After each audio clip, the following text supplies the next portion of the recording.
It's Monday the 1st of December from the MEN newsroom. This is Channel M's Lunchtime News and these are today's headlines. The credit crunch claims another bank, Manchester-based London Scottish, goes into administration.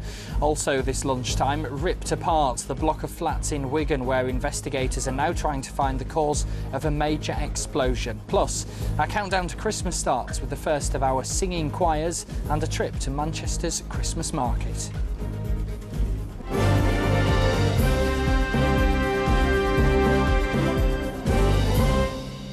Good afternoon. First this lunchtime, a bank based here in Manchester has gone into administration. London Scottish has struggled to find a buyer and the future now looks uncertain for its hundreds of staff. Channel M's Kevin Duffy's outside its headquarters.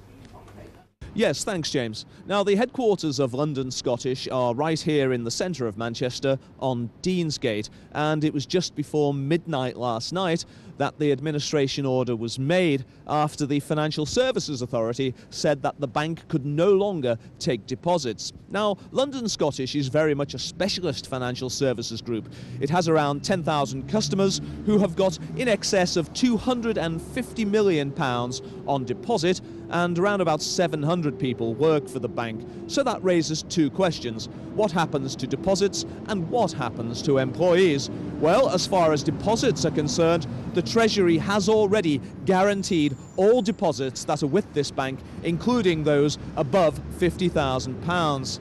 When I asked, what does it mean for the 700 people who work here? Would there be any redundancies? The spokesman said it was too early to say whether or not any jobs would be lost. Back to you in the studio. Thanks, Kevin. A boy's died after getting hit by a bus in Longsight. The youngster, who's thought to be in his early teens, was struck by the vehicle on Stockport Road early this morning and was pronounced dead at the scene. The road had to be shut, causing delays for rush hour traffic. Investigators are trying to work out what caused an explosion that blew apart a block of flats in Wigan over the weekend. The blast on Blake Close in Worsley Mains left two people seriously ill in hospital and others in temporary accommodation. A gas blast is suspected to be responsible for the explosion that caused flats in the top floors of this building to collapse on Saturday evening. Neighbours and passers-by rushed to help survivors as ruins caught fire. A couple of people come out burnt, screaming. Windows and everything was just totally a mess. But there was one actual guy, a couple of them actually, who were in the flat, which was like half broke and half left. It was like on the edge. Then we come running round, approached the flats to try to help this guy come out. So a couple of us went to him and made him jump off. And we were at the bottom trying to catch him. So we caught him and then brought him out. But when we brought him, he was all covered with blood and burns and everything. 9 apartments were damaged in total. Firefighters and sniffer dogs worked through Saturday night searching for trapped residents. 8 people were rescued, but 2 men suffered serious burns in the fire. One of them is still in critical condition in hospital. Residents from 36 flats had to be evacuated and placed in temporary accommodation at a local community centre. People here are still trying to come to terms with the after effects of the blast. One poor lad, one of the critically injured, like he was sat in his living room watching the television, and the blast has blown him through his window onto the car park in the street. You know, I'm just thankful that it weren't more serious than it is. Wigan Council have been really good with us. I mean, they're paying for everything, what's going on here, all our meals and that. You know. We've had to leave our flat open, of course, but and that leaves a worry of our belongings, you know. Engineers from the Network Grid, the company responsible for maintaining the local gas network, have examined pipes in the area, but as yet have not identified any reason for the blast. Georgia Calvin-Smith, Channel M News. Shopping in many high street stores has just got cheaper. The cut in VAT's now come into force. The Chancellor announced a week ago he was reducing it from 17.5% to 15% to tempt more of us to splash out. So Sir Alex Ferguson's come out in support of plans for a congestion charge here in Greater Manchester. The United boss says the promise of billions of pounds in return for the charge was a once-in-a-lifetime opportunity to put the area in the Premier League for public transport. He doesn't have a vote in the referendum because his home's in Cheshire, but he is urging everyone else to vote yes. A woman branded the ultimate neighbour from hell has been jailed after breaking a noise injunction 17 times in just 2 months. 27-year-old Nicola Riley, seen here in the dark top, held rowdy parties and stood in the street shouting abuse at neighbours in Ashton-under-Lyne. She's been sent to prison for 9 months. Well, joining us now to talk a little bit more about this is Tony Powell from the Housing Trust, which actually managed to evict Nicola. Thank you very much for joining us. First of all, tell us a little bit more about what Nicola was actually doing that was causing the problems. Well, there's a lot of partying, a lot of events going on in the evening and at weekends, and causing a lot of antisocial behaviour, noise, nuisance, drinking, inviting people in, and it was a very unruly atmosphere, and it was causing problems for the neighbours. And I guess a lot of complaints from them as well. A tremendous amount of complaints. We particularly had an elderly lady who lived nearby who her own health was being affected, so it was something we needed to take seriously, and hence the action we took. How did you actually go about proving what she'd done and getting the evidence to be able to force her to move on? Well, in addition to information we get from neighbours and residents in the area and witness statements, we also put up CCTV surveillance in other people's houses and around the area, and that was able to capture the events which you've just seen. What would the advice be to anybody living in a neighbourhood maybe where they are worried about the problems they're getting from people whose behaviour just isn't reasonable? Well, certainly contact, if you're in the housing association sector such as ourselves, you contact your landlord, or you can contact the local authority, but your starting point is to contact your landlord. And I suppose this really is a sign that, you know, if things are wrong, action can be taken, can't it? Very much so. We won't tolerate it, and we'll take action very quickly. OK, thank you very much for joining us this lunchtime. Many thanks.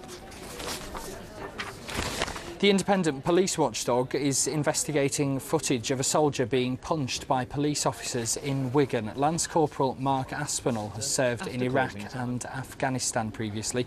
Kevin Duffy now reports.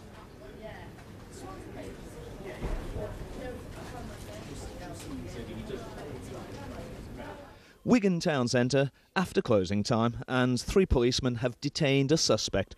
It's a scene you might see anywhere in Greater Manchester. Only when you slow down the video and zoom in does the real story emerge, and you see one officer hit the restrained man once, twice, 3 times, 4, 5, 6, 7, 8. Then the same officer grabs the head of the suspect and appears to scrape his face along the tarmac.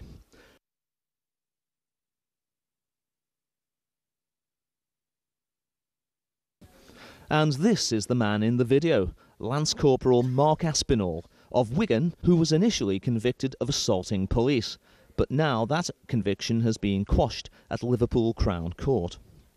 The incident happened in the early hours of July 27th, when Mr. Aspinall had left a bar in Wigan. Police who had been sent to deal with a man who was said to be causing a nuisance to paramedics wrongly identified Mr. Aspinall as their man. They chased him and rugby tackled him to the floor.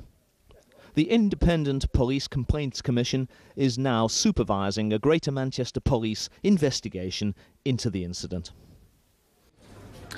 A prisoner who escaped while on an escorted shopping trip in Manchester city centre has handed himself in. Stephen Edwards vanished on November the 12th. The 44-year-old was jailed 7 years ago for attempted murder. He turned up at a police station in Cardiff and is now back in jail. It's claimed the UK is closer to joining the euro than ever before. The president of the European Commission, Jose Manuel Barroso, says some British politicians reckon we'd be better off now with the single European currency, given how much is needed spending to support the pound, but Downing Street insists its policy hasn't changed. Now we're officially kicking off the countdown to Christmas here on Channel M. It's day 1 of our school's Christmas choir competition. A couple of weeks ago, last year's winners performed the draw to select this year's 10 finalists, and over the next 2 weeks you'll get to hear them all. First up is Tonacliffe Primary School from Whitworth near Rochdale singing Come On Christmas.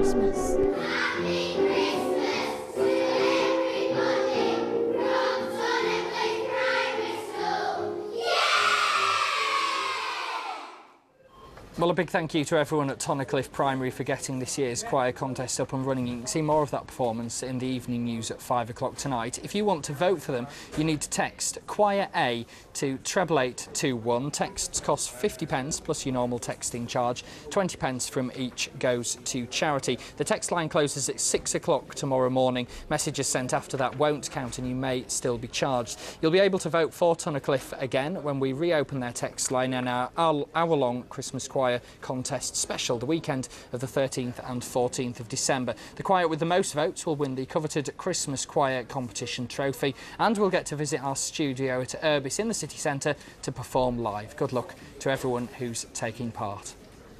Well, it was definitely United's weekend in the Sporting Derby. With details of that and the rest of the sports headlines, here's Sam Goodman. Thank you, James.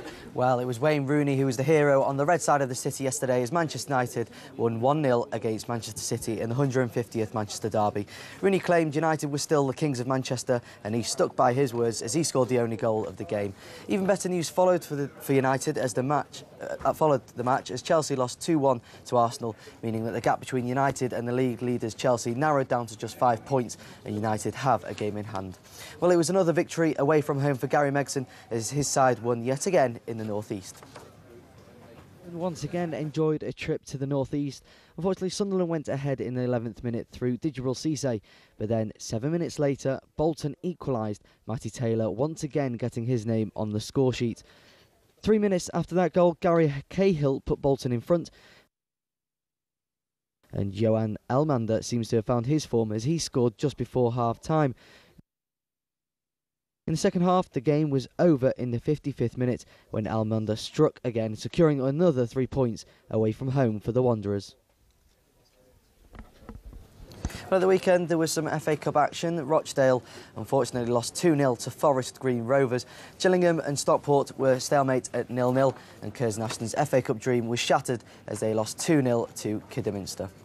Well, the draw for the third round of the FA Cup was at the weekend, and let's have a look at the draw. Well, if the Stockport managed to beat Gillingham in their replay, they face Premiership side Aston Villa. After Droylsden's game against Chesterfield was postponed at half-time due to bad fog, they get another chance. And if they do win, they will travel to Ipswich. Maxfield have a tough draw against Everton. City will play Nottingham Forest. United face Southampton. And Bolton may already be in the fourth round if they can repeat another victory over Sunderland, and Wigan play Tottenham. Well, it was mixed fortunes at the weekend for Manchester Phoenix. They started off by defeating the Hull Stingrays comfortably 7-1, but then lost 5-3 to the Cardiff Devils. Luke Fulgham scoring 5 over the weekend. Well, finally, Lancashire could have their first ever director of cricket. A meeting on Thursday will discuss the possibility, with Mike Watkinson being the likely candidate, meaning the club will be on the hunt for a new first-team coach. Well, that's all the sport from me for now. Join me again this evening. Thank you very much. More sport then at 5 o'clock with Ben Bland. Still to come then on the lunchtime news, the school where there's now no need to go to the nearby swimming pool because the pool has come to them. And up next, Greater Manchester Police start their annual festive drink drive campaign. Every year we run this campaign and people say to us, this is just the same message. So we're using this car and the imagery of the presents unopened to show what it really means.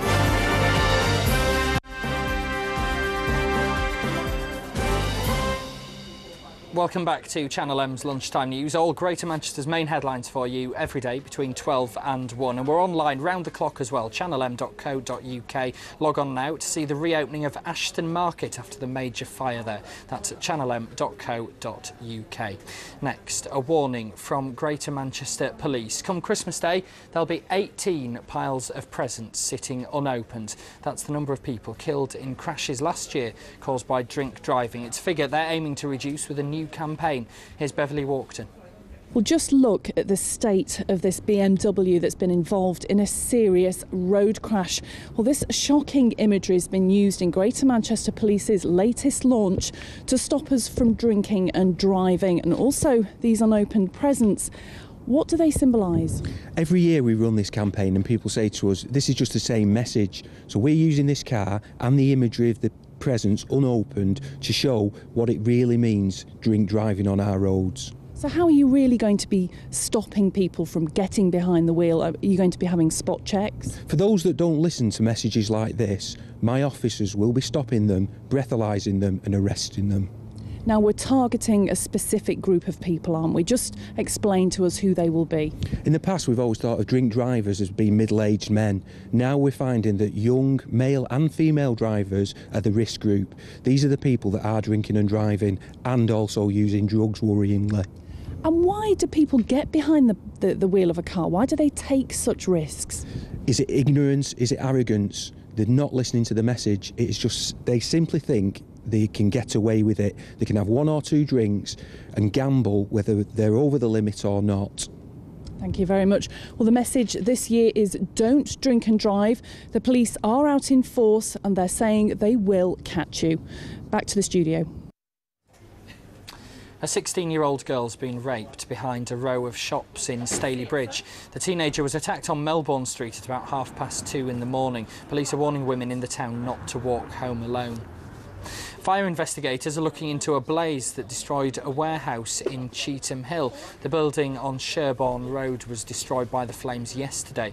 Several roads in the area had to be closed. Youngsters at a school in Chorlton no longer need to travel off-site to visit their nearest swimming baths. It's because the baths have come to them in the form of a giant temporary pool. We've been to find out how they're making the most of it.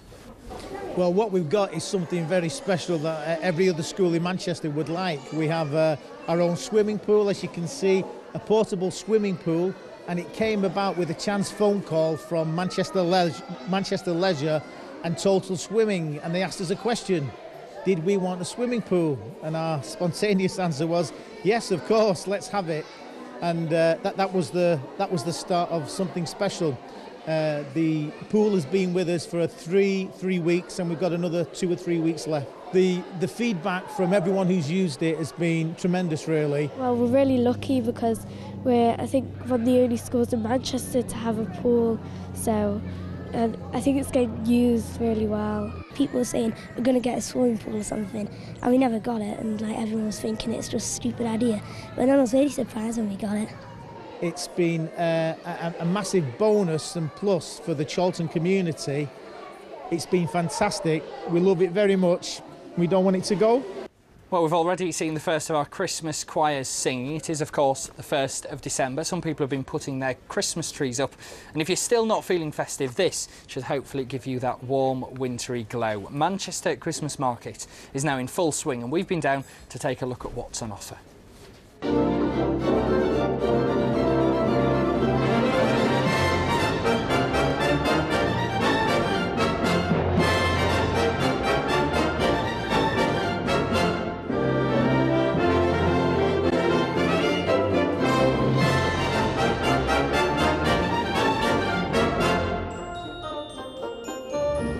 Even for muggles, there's no denying the magic of the Christmas markets. Every year, stallholders travel from far and wide and make their way to Manchester to take part in an unmissable event on the Christmas calendar, giving the rest of us the opportunity to eat, drink and be merry. I heard there's German sausages, so we're going to go have some of those. Oh, yeah. We just love coming to the market. I mean, we're from Liverpool, we just come down the motorway and come onto this, and I look for it every year. Buying shop again, as usual, you know. Manchester's got a good reputation of being a good Christmas market, so you go to where the reputations are. You get a lot of people, everyone seems to be in a good Christmassy mood, everyone spends money on Harry Potter, so that's another bonus as well. The Pig and Barrel is a firm favourite amongst Christmas carnivores, and the staff here know how to serve up the classics in more ways than one.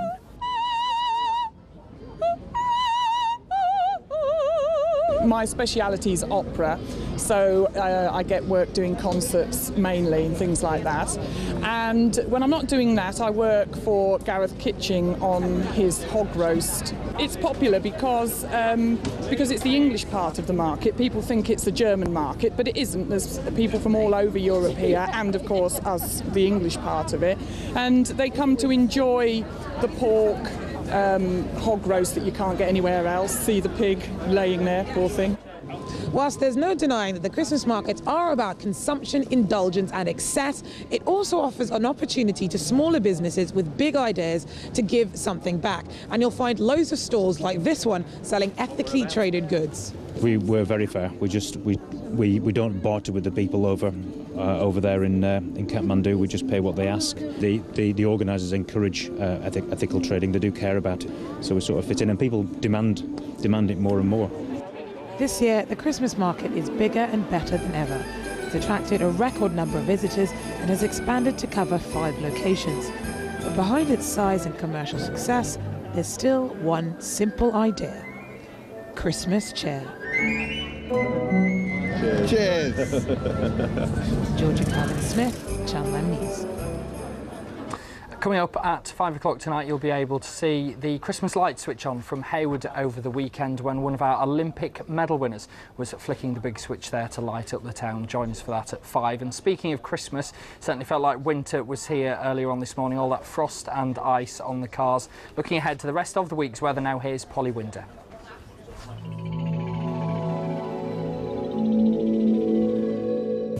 Well, we've got a very cold week ahead of us. Starting off this morning, it was very, very frosty and patchy fog out there. Now, there are going to be a few wet spells throughout the course of the morning. That's going to move southwards and leave us with some nice sunny spells during the course of this afternoon. Ahead to this evening, any showers that we get through the afternoon will die out, leaving us with a nice dry evening and widespread frost. Very cold. So looking at temperatures today, going to reach a maximum of around 4 and 5 degrees. So very cold, pretty similar to how it's been over the weekend, and those temperatures are probably going to follow through the rest of the week. So an icy night tonight. Looking ahead to tomorrow, there might be some outbreaks of rain. They'll clear during the day, and again, as I mentioned, it's going to be very cold tomorrow, highs of just 4 degrees. Looking at the rest of the week from Wednesday to Friday, it's all pretty similar. Wednesday and Thursday, highs of just 4 degrees. We will get some rain. Friday, we're going to get the most of the sun for this week, but cold, highs of just 3 degrees.